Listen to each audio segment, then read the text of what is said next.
Hello everybody, it is Lyah with a Y and welcome back to my channel. In the last video that I made, I talked about my experience as like a blind child and what it's like for me currently as an adult. I think I'll talk about my educational experience, my experience in the school system, and just what I had to go through, what accommodations I had, if any, and if I felt like it was hard or easy or somewhere in between. And also I'll touch briefly on college, what my college experience will look like. So if that is something that you all are interested in hearing about, if you want to know more about that, keep watching.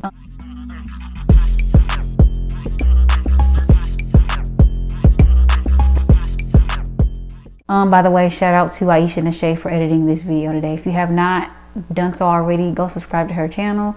Her name is Aisha Nashay. She also has a business called Beautifully Bougie, and she also has a YouTube channel there as well, where she talks about her business, and she also does some beauty content. So go subscribe to both those YouTube channels and be sure to shop Beautifully Bougie. I started out at a blind school. When I lived in Mississippi, and for about 2 years that's where I went. So for my kindergarten and first grade years, that's where I was. The pros about being at a blind school is that all of your assistive technology and all your accommodations can be met, because the people that work there are usually certified in like special education or whatever, or they have some type of certifications. They won't hire you at a blind school, as far as I know, for at least at the one that I went to, if you didn't have like the proper credentials. Now I'm not quite sure. I think that school is kind of going to shit now, because a lot of people that were there when I was there are no longer there anymore. So like at a blind school, all of your books are stored in the teachers' classrooms for the most part, because they don't have huge class sizes to where they wouldn't be able to store the books or whatever. And I say that because at my public school, that wasn't always the case. So for instance, in math class, for instance, at my high school, at the School for the Blind, they were able to store all the math books in that specific teacher's class, because he had enough room in his class where he would be able to like keep all those books and stuff. At my other school, at the public school, middle school and high school both, because you have classes that are in and out, because you have like different classes or whatever, and because you have to accommodate for those classes and like the class sizes and all that kind of stuff, the classroom was pretty much taken up by like desks and shelves that the teacher has for storing whatever they want to store and things like that. So they don't have any room to store all those books.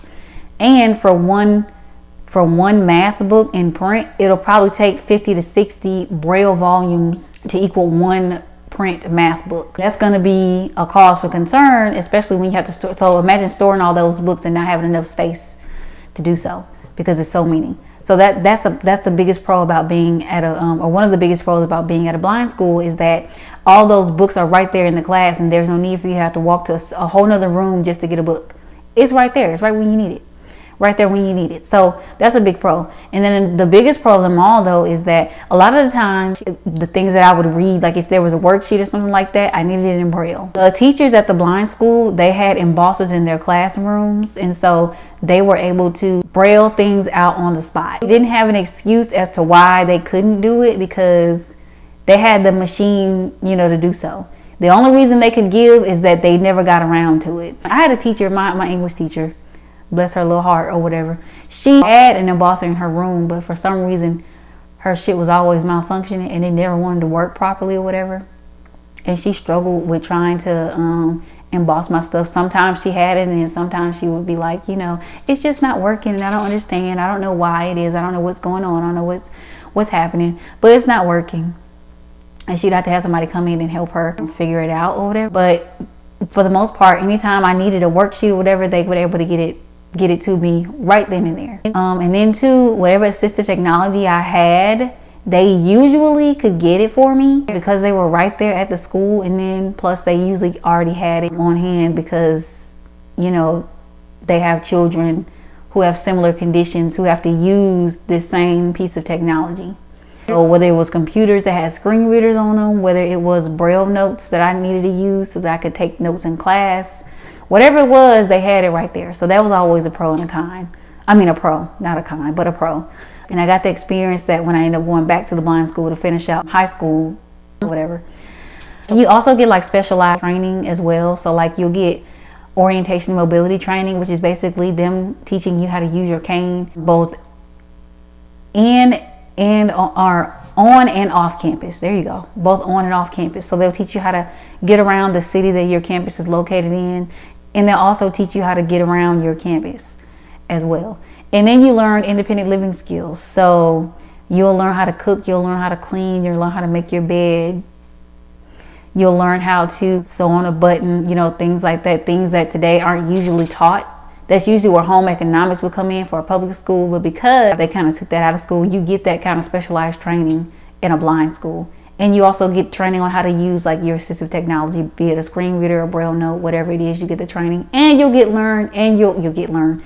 learn how to use braille, read braille, because they teach you that type of stuff too. So those are the pros. In public school, you don't necessarily get the accommodations because they have to give them to you.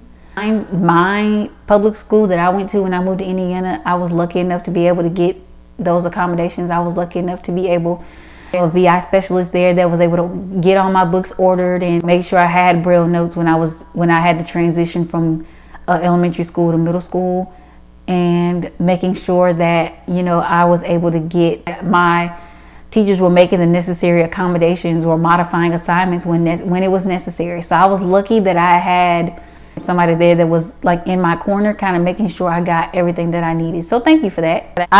Like I said, I had all my accommodations and things like that, and all my teachers knew what my disability was because they were told. I even got invited to be in my IEP meetings, I believe, just so that they could be like up to speed on what they were expecting to happen, what the educational goals were, things like that. So it wasn't a secret to them. They kind of already knew.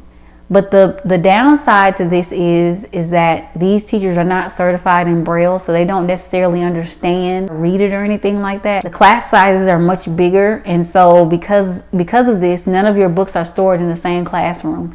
So I may have to walk, if I'm in Spanish and I don't have the proper book because they fit all the information that they could fit into this one volume of Braille for this particular Spanish book or whatever, I would have to go down to a whole separate room where they keep my books at, and I'd have to go get that book. If I didn't know ahead of time that the book didn't cover the pages that we were going to be reading or the lesson that we were going to be going over, then that would take time out of class, because now I don't have a book, and now I have to go and I would have to find the proper book that coincides with whatever we're talking about. So that could be a struggle. And then also they did not have a Braille embosser. They did not have an embosser in their classrooms.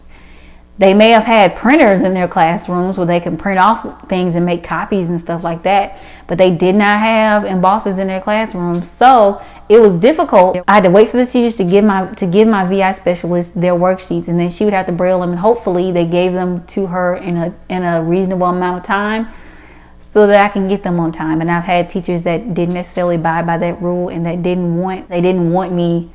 They just didn't want to, because they didn't make their lesson plans like that. They didn't do their lesson plans a week in advance. They just made them as the days approach. So they made Monday's lesson plan on Monday, Tuesday's lesson plans on Tuesday, things like that. They didn't do theirs by the week. And so sometimes it became a struggle. It became a hassle. And then also, you're not around kids that look like you. You're not around kids that have the same condition as you. So you can easily feel like a loner in a public school. I did not, thank God, but I'm quite sure there were a lot of kids who were bullied because of something that they couldn't control.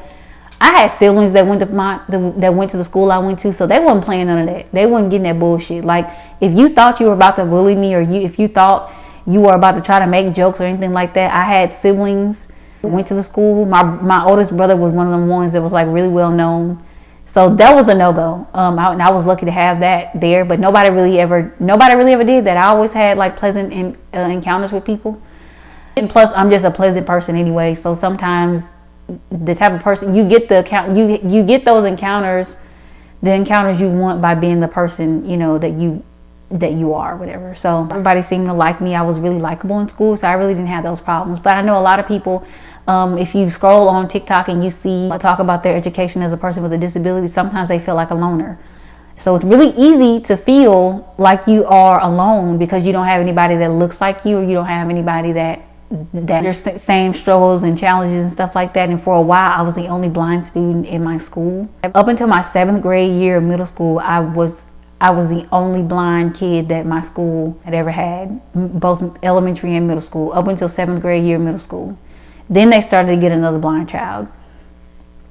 And then after that, my high school year was the same thing. My 9th grade year, I was the first one to come. I was the first one to go to that school. And then my sophomore year of high school, the other 2 blind kids that were at my middle school came to my high school. My sophomore and junior year, I should say. Those 2 kids that were at my public school, my middle school, came to my high school. So I was sometimes you'll be the guinea pig. I was the guinea pig because a lot of the teachers didn't have any experience with the blind students, so they didn't really know what it was like, how to teach a blind child, basically. They found out that it was kind of easy because, you're overthinking it and there's really nothing to it most of the time. But yeah, so I got my accommodations that I had, but the only difference is that I needed, but the only difference was that I did not get that specialized training. I didn't get the O&M all the time, and I didn't get the everyday living skills and, all that sort of stuff. My VI specialist tried, but for the most part, she just couldn't fit it in because there was so much other stuff that she had to do. And then, but the pro though, to kind of help offset all that kind of stuff though, I had a one-on-one assistant. Each blind child that came to my middle school and my high school had one-on-one assistants. I had a one-on-one assistant when I was in elementary school as well, and basically she would serve as like a go-between. So she would talk to the teachers and try to figure out what lessons they were going to be doing and what the specifics of the projects were and stuff like that. She would communicate that to my VI specialist, and they would sit down and kind of brainstorm and try to figure out what's the best route, or how to tackle the assignments and stuff like that, and how to tackle difficult subjects like math and science and stuff like that, subjects that were more visual. So that was the biggest thing. They really did try their best to help me and make sure they really did everything they could to make sure that I was getting an equal education, or an education that was equal to that of my sighted peers. And I really do appreciate that, because a lot of kids, they just don't have that. They don't get that type of help all the time in the public school, thus them having to transfer to a blind school, because sometimes they're just not equipped. And luckily mine was. They found people that were willing to do the necessary things that were needed to be a personal aid for blind students. And so I had a really smooth experience in high school and middle school, and even in elementary school. It was really smooth. We had some hiccups along the way, but that's normal. So all in all, I wouldn't really change anything. But if I had to pick a school, I would choose public school, just because it gets you ready for the world, and you're as close to the world as you're going to be before you actually have to get out and start living in the world, you know what I'm saying, like as an adult, because you're around people that you're going to basically see every day. You won't see a blind person every day probably, but you're going to see a sighted person 95% of the time. So I would choose a public school just for that reason alone. And they didn't baby you either, so I enjoyed that. College will be the same way, but the difference between high school, middle school, elementary school, my schooling before, and college is that I had to apply for my accommodations. I had to let them know that, hey, I'm a student with a disability and I'm going to be in need of some accommodations so that I can have the same experience as all my sighted peers. So I had to fill out a form, and I had to talk to people in like the student services or disability services in college to kind of let them know they are required by law to give you your accommodations, but they're not gonna hunt you down for it, so that you can get those necessary accommodations. You have to apply, and you have to be the one to ask, and you also have to be the one to let them know whether or not a teacher is abiding by those accommodations, and also if you even need those accommodations anymore, because sometimes there are certain accommodations you get and you realize you might not need them. So in college, I'll get the same. I'll get the assistive technology. I'll get, if at all possible, I'll get things in Braille. I'll get extended time on tests. I'll be able to go into another room and take my tests and things like that, so that I'm not distracted by other people and things like that. I'll get, if I need a talking calculator, I'll get that. And these will all be provided by my local vocational rehabilitation services. I'll get all those things, and my college experience will be the same as any other college experience. I have to work a little bit harder, you know what I'm saying, because of my disability and things like that. Because it will take me a little bit longer to do an assignment. It just is what it is. But I won't let my blindness, you know, kind of be like, I won't let it affect me too much. Because I managed to make it through high school and, you know, middle and elementary school just fine, unscathed. And I graduated with honors, thank God. So, you know, at this point, you know, there's really nothing that I can't do. So college will be, you know, as easy as it can be, as easy as I can get it to be. And that's just how that's going to be. That's just how it's going to work. So yeah, I hope you all enjoyed this video. I hope that you all found the information that I have given y'all useful.